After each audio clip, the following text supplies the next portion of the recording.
राहुल गांधी एक एमपी को धक्का लगा, मेरे ऊपर गिर पड़ा और मैं नीचे गिर गया। किसने धक्का?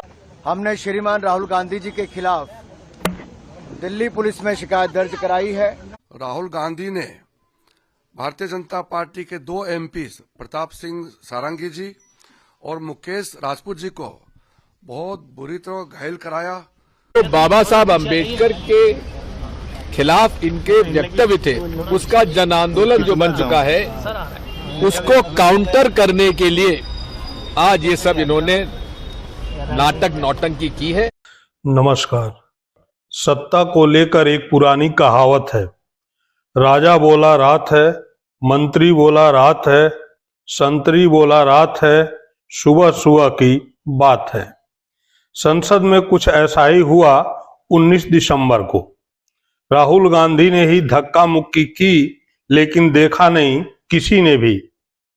राहुल गांधी पर हत्या के प्रयास तक का मुकदमा दर्ज हुआ, लेकिन सबूत के नाम पर सीसीटीवी की फुटेज तक नहीं। एक महिला सांसद ने राहुल गांधी पर गंभीर आरोप लगाया, लेकिन क्यों लगाया ये उनको भी मालूम नहीं। एक एक कर सभी का तथ्यों के आधार पर पर्दाफाश करेंगे। पहले राहुल गांधी पर दर्ज हुए मुकदमे की तहरीर सुनते हैं। We have filed a complaint against mister Rahul Gandhi for physical assault and incitement.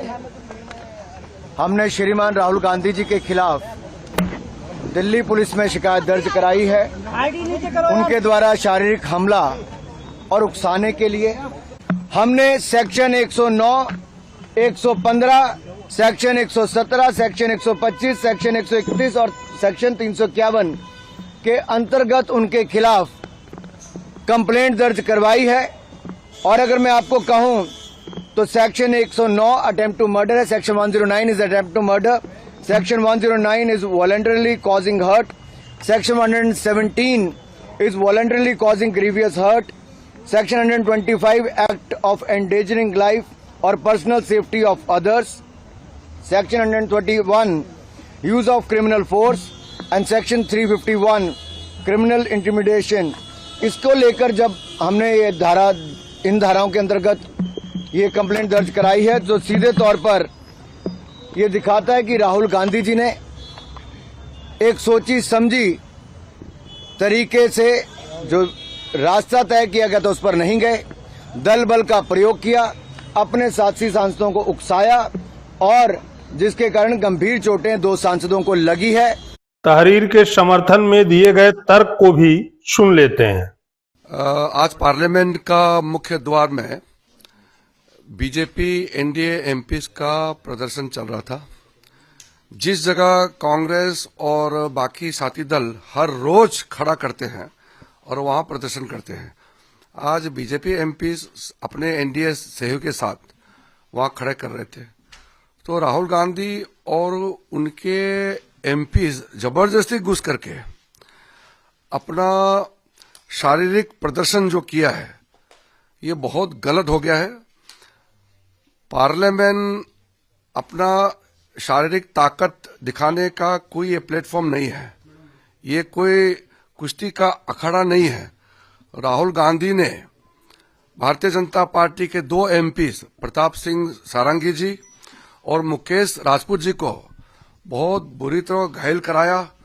जोर से धक्का दे करके खून निकलने तक, सर पे चोट आने तक राहुल गांधी जी ने जो फिजिकल असॉल्ट किया है, धक्का मुक्की जो किया है, मैं सबसे पहले उसको खंडन करना चाहता हूं। चलिए इन तर्कों और तहरीर के फैक्ट को चेक करते हैं। उन्हीं के मुंह से सुनते हैं जो धक्का मुक्की के भुक्तभोगी हैं, सांसद सारंगी।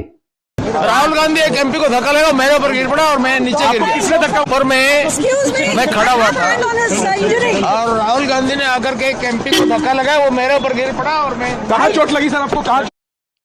सारंगी बता रहे हैं कि उनके ऊपर एक सांसद गिरे और उनकी वजह से सारंगी गिरकर चोटिल हो गए।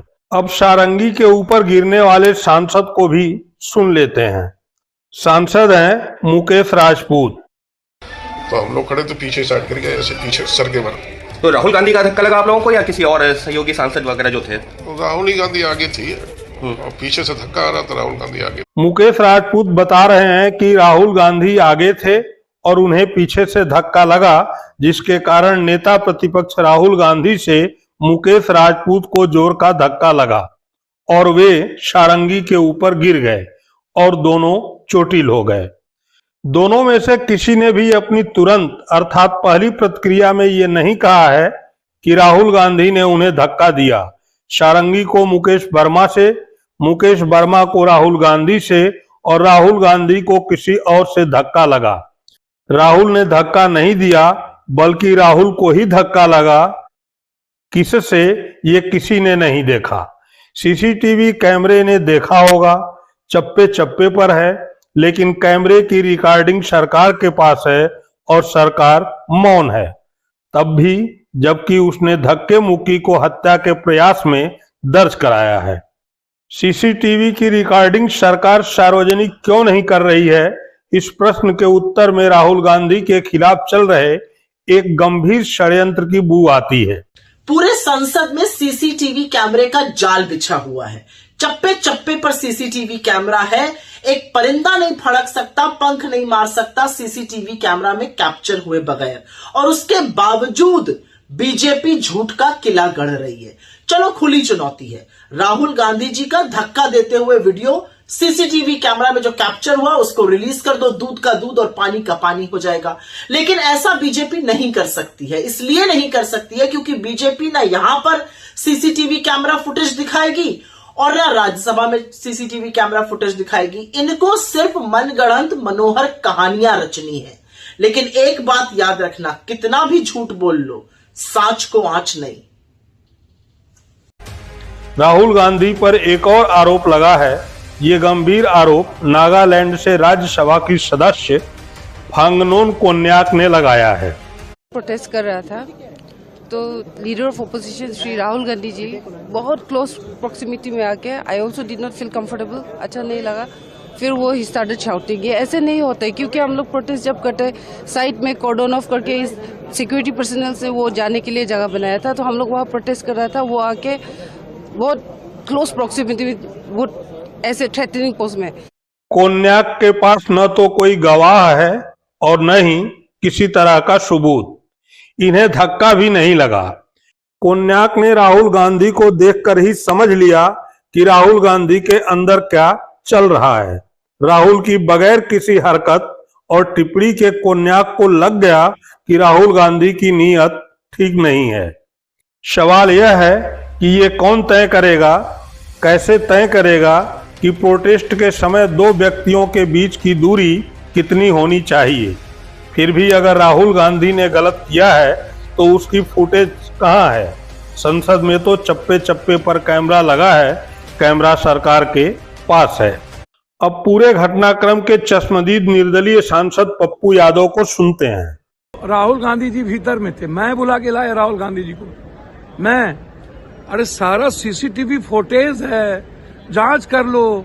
राहुल गांधी जी ने जिस महात्मा गांधी को नजदीक से महसूस किया है, नेहरू, लाल बहादुर शास्त्री पटेल को उन्होंने जिया है, तो उस व्यक्ति से आप तुम की भी उम्मीद मत करिए।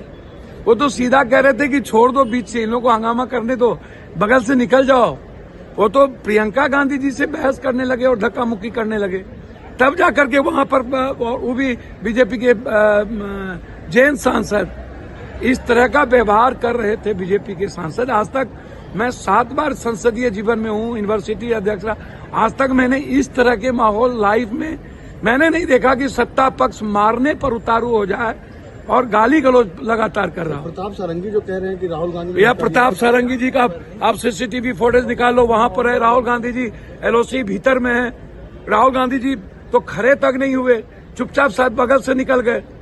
भैया जहां ये झूठ भी दुनिया को, देश को पता चलना चाहिए कि इन लोगों का आचरण प्रियंका गांधी जी को धक्का करने का किस तरह बात कर रहे थे। एक सांसद राहुल गांधी जी को सामने में गुंडा गुंडा कह रहे थे। को शर्म नहीं आती है क्या राहुल? क्या शर्म नहीं आती है? क्या शर्म नहीं आती है? गुंडा करते हो को शर्म नहीं आती है क्या राहुल? क्या शर्म नहीं आती है? क्या शर्म नहीं आती है? गुंडा करते हो। क्या एलओसी को आप गुंडा गुंडा बोलोगे? इस तरह का व्यवहार करोगे? आप हमको बताओ।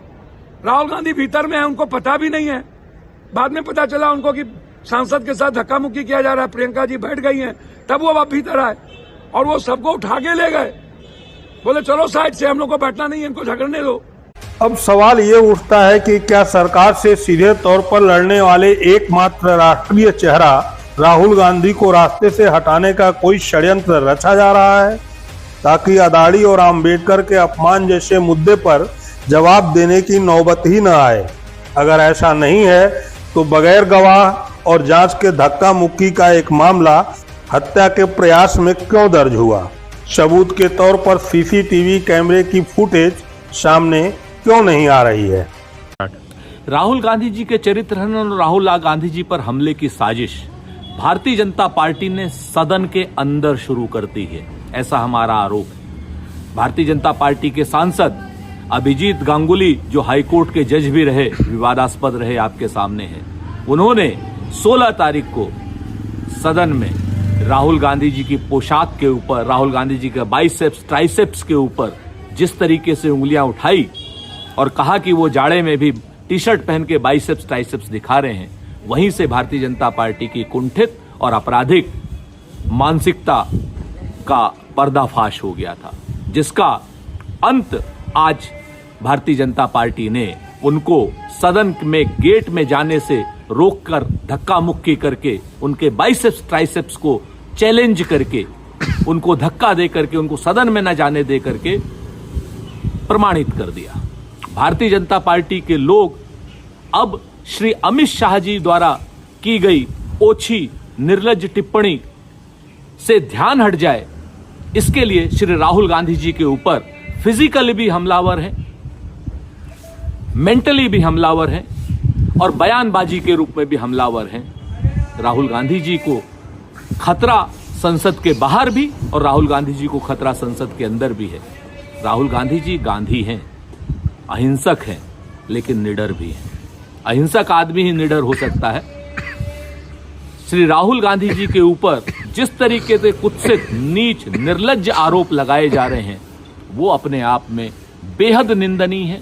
और हमारा आरोप है कि अमित शाह जी को बचाने के लिए, अमित शाह जी की टिप्पणी जो उन्होंने बाबा साहेब के खिलाफ करी, उससे ध्यान हटाने के लिए इस तरीके के आरोप लगाए जा रहे हैं कि राहुल गांधी जी ने किसी को पुश किया है। बल्कि सच तो यह है कि राहुल गांधी जी को धक्का मुक्की की गई है, राहुल गांधी जी को सदन में जाने से रोका गया है। राहुल गांधी जी के आरोप लगाने के बाद ही भारतीय जनता पार्टी के नेतागण ये आरोप लगा रहे हैं कि उन्होंने धक्का मुक्की की है।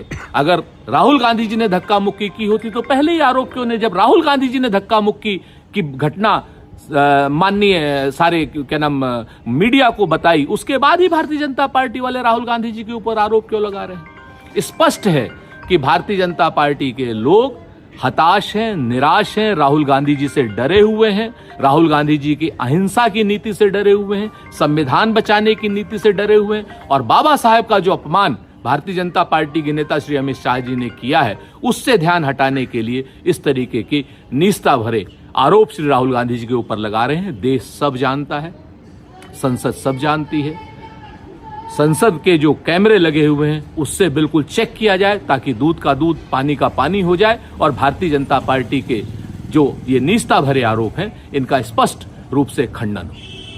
मेन इशू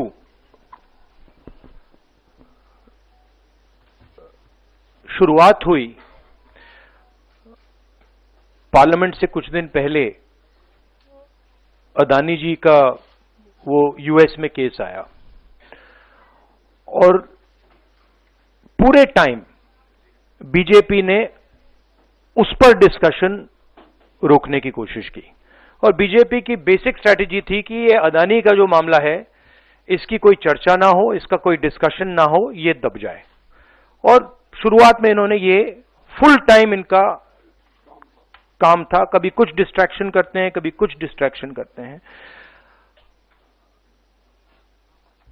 उसके बाद अमित शाह जी का बयान आता है और हम पहले से कह रहे हैं कि जो बीजेपी आरएसएस की सोच है एंटी कॉन्स्टिट्यूशनल सोच है, एंटी अंबेडकर जी की सोच है, और जो अंबेडकर जी की मेमोरी है, जो उनका कंट्रीब्यूशन है, उसको ये लोग मिटाना चाहते हैं, खत्म करना चाहते हैं। और डायरेक्टली इनके मंत्री ने, होम मिनिस्टर ने डायरेक्टली सबके सामने जो उनका माइंडसेट है वो सबके सामने उन्होंने दिखा दिया।